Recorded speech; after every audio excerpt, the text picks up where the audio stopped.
আমাদের যেমন কর্মফলের একটা শাস্ত্র বলছে মাপ আছে, মানে আমারটার সাথে পলাশদার এটা মিলবে না, উনারটার সাথে আমারটা মিলবে না।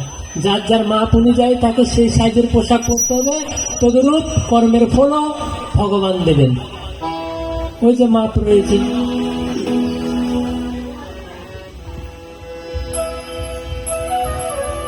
দেখুন, স্বাভাবিকভাবে দিনের বেলা আমাদের ঘরের দ্বার কিন্তু খোলা থাকে, রাত্রে কিন্তু আমরা বন্ধ করে দিই। তেমন উত্তরায়ণের সেই 6 মাস দেবতাদের দরজা খোলা থাকে আমাদের জন্য। এটাকে বলা হয় উত্তরায়ণ, মকর সংক্রান্তি থেকে শুরু হয়। আর এর পরের গুলোকে বলা হয় দক্ষিণায়ন। হে অর্জুন, আবার এই কথাও বলছে, হে অর্জুন, যেমন বাবা লোকনাথ বা বড় বড় সাধুগুরু বৈষ্ণবরা যারা নিজের ইচ্ছে মতো, মানে যখন চায় তখন তার প্রাণায়ামকে রুদ্ধ করে, যেমন আত্মাকে কি বিলীন করতে পারে।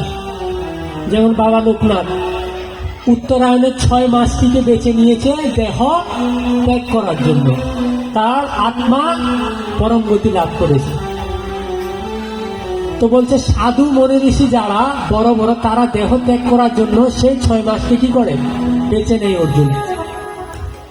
আবার এর মধ্যে অনেক ভক্ত আছে যারা কি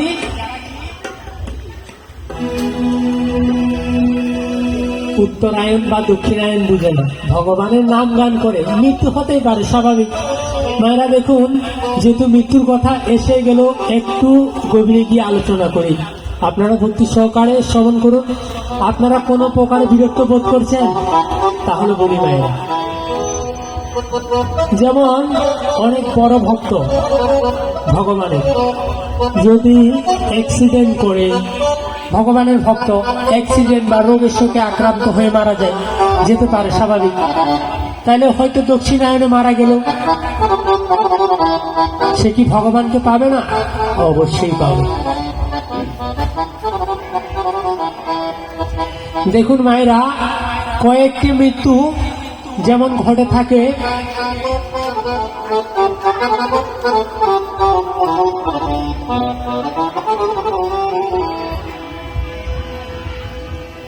বলছে মৃত্যু কিরকম, যেমন কিছু কিছু সন্তান জন্ম নেওয়া মাত্র কিন্তু কি মারা যায়, ওনারা কিন্তু পুণ্যবান।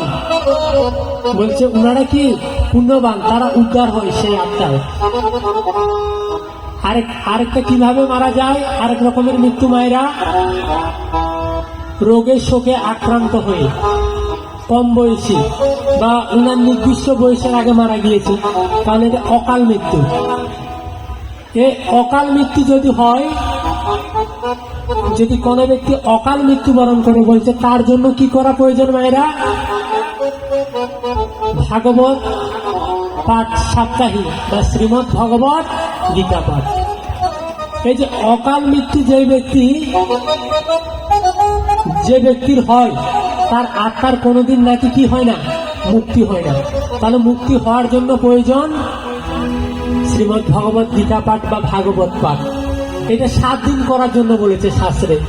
এটা 7 দিন কেন মায়েরা? পরীক্ষিত অভিমন্যুর ছেলে, তার থেকে প্রঙ্কা। কিন্তু বলছে এখন ভক্ত যারা সামর্থ্য অনুযায়ী এটাকে কমিয়ে সংক্ষেপে ভাগবতের সংক্ষিপ্ত কি গীতা পাঠ, অকাল মৃত্যু যারা বরণ করে। আবার এই অকাল মৃত্যুর, তাহলে অকাল মৃত্যু আরেকটাও হতে পারে কি আত্মহত্যা করে না মায়েরা?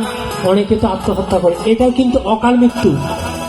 তার কিন্তু হায়াত আছে, কিন্তু তার আত্মাকে সে নিজে কি করেছে, হত্যা করেছে। এটা হচ্ছে আত্মহত্যা। আর অকাল মৃত্যু রোগে শোকে হতে পারে, অ্যাক্সিডেন্টের কারণেও হতে পারে, বিভিন্ন কারণে হতে পারে।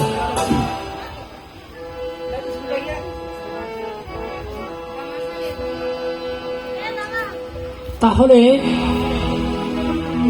মায়েরা এর মধ্যে আত্মহত্যা যেটা একদম নিকৃষ্টতম মৃত্যু যেটাকে বলা হয়, ভক্তি সহকারে শ্রবণ করুন।